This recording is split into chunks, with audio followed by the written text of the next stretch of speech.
राम राम. मी Prakash Mahajan, Mahajan and Mahajan YouTube चॅनलसाठी.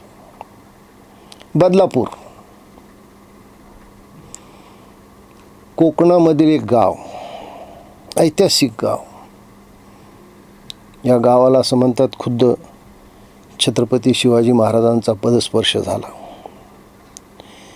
माझा जेवढा इतिहासावरचा अभ्यास आहे, बदलापूर हे गावाचं नावच एवढ्यासाठी पडलं की मराठे घाटावरून उतरून कोकणात जात किंवा कोकणातून येऊन घाटावर जात त्यावेळेस आपले घोडे इथं बदलत, म्हणून याला बदलापूर हे नाव पडलं. आख्यायिका काय सत्यतः हा विषय वेगळा आहे. तिथं आजही एक सुंदर विहीर आहे आणि ज्या विहिरीचं पाणी या घोड्यांना पाजवत असत. असं हे ऐतिहासिक गाव. आता माझी मुंबई, मराठी माणसाची मुंबई करणाऱ्या लोकांमुळे जो मराठी माणूस अगदी गिरगावपासून पार दादरपर्यंत, माहीमपर्यंत होता, तो आता बदलापूरला येऊन राहिला आहे. त्याच्यामुळं आता मराठी माणसाचं बदलापूर असं ते बदलापुराचं एक महत्त्व झालं आहे. मुंबईच्या जवळ असल्यामुळे थोडे कमी दरात घरं मिळतात, म्हणून मराठी माणूस इथे येतो. पण हे बदलापूर गेली काही दिवस झाले वेगळ्या कारणामुळे गाजत आहे. काही महिन्यापूर्वी इथं एका संस्कारित शाळेत लहान मुलीचं लैंगिक शोषण झालं.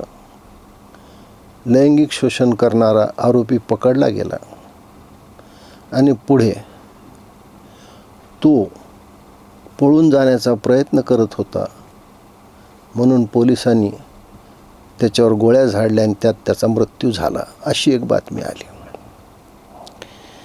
दुर्दैवानं तो ज्या शाळेत कामाला होता ती शाळा राष्ट्रीय स्वयंसेवक संघाच्या विचारांनी प्रेरित झालेल्या लोकांची होती, भारतीय जनता पक्षांच्या लोकांची होती. मी यावरून राष्ट्रीय स्वयंसेवक किंवा भारतीय जनता पक्ष या दोघांना बदनाम करत नाही, पण अशा माणसामुळं संस्था बदनाम होतात हे निश्चित आहे. मला आठवतं, पूर्वी भारतीय जनता पक्षामध्ये किंवा जनसंघामध्ये एखादा कार्यकर्ता घेतला तर त्याला पद देण्याच्या अगोदर त्याला काही वर्ष काम करायला लावत. म्हणजे मला हे लक्षात आहे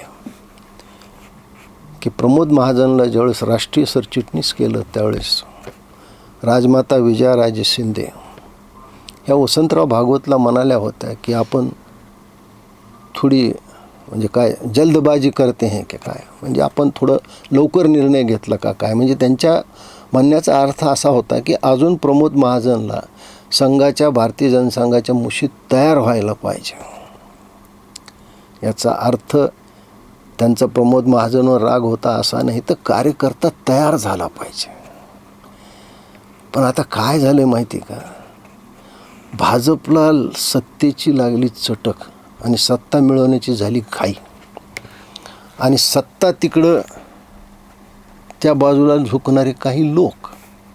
मग जी मेगा भरती भारतीय जनता पक्षात झाली, मग यांना संघाची संस्कृती माहीत नाही, भारतीय जनता पक्षाचा इतिहास माहीत नाही. मग अशी लोक सत्तेवर आली, सत्तेच्या जवळपास आले, आणि त्यातून काय झालं की ज्या प्रभू रामचंद्राच्या अयोध्येमधील जन्मभूमीसाठी भारतीय जनता पक्षाने, राष्ट्रीय स्वयंसेवक संघाने, विश्व हिंदू परिषदेने किंबहुना हिंदुत्ववादी सगळ्या संघटनेने जे आंदोलन केलं, त्यामध्ये कित्येक तरुण गोळीबारात ठार झाले. कलकत्त्याचे कोठारी बंधू याचं तर खूप प्रसिद्ध आहे. अहो, कित्येक गोळ्या घालून मारलेल्या तरुणांची प्रेत शरयूमध्ये सिमेंटाचे ब्लॉक पायाला बांधून बुडवण्यात आले. सहजासहजी राम जन्मभूमी मुक्त झाली नाही, 500 वर्षाचा लढा दिला. पण ह्या नव्यानं भाजपमधल्या आलेल्या लोकांना त्याचं काहीही घेणं देणं नाही. एका भारतीय जनता पक्षाच्या पदाधिकाऱ्याच्या मुलीनं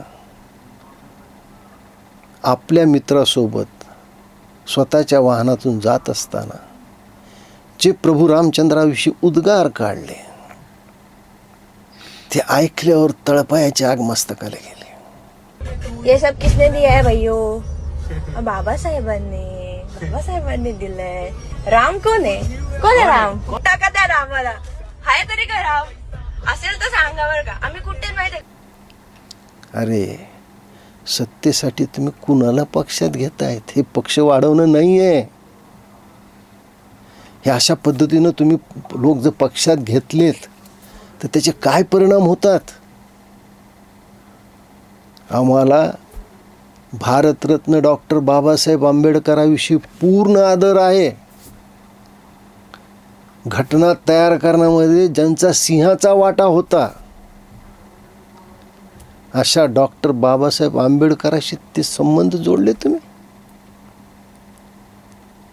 डॉक्टर बाबासाहेबांविषयी आम्हाला आदर आहे, पण त्यांच्या आडून जर कुणी प्रभू रामचंद्रावर अशा पद्धतीनं वक्तव्य करत असेल तर काय केलं पाहिजे? ज्या डॉक्टर बाबासाहेब आंबेडकरांनी आम्हा सर्वांना घटना दिली त्या घटनेमध्ये सुद्धा प्रभू रामचंद्राचं छायाचित्र आहे.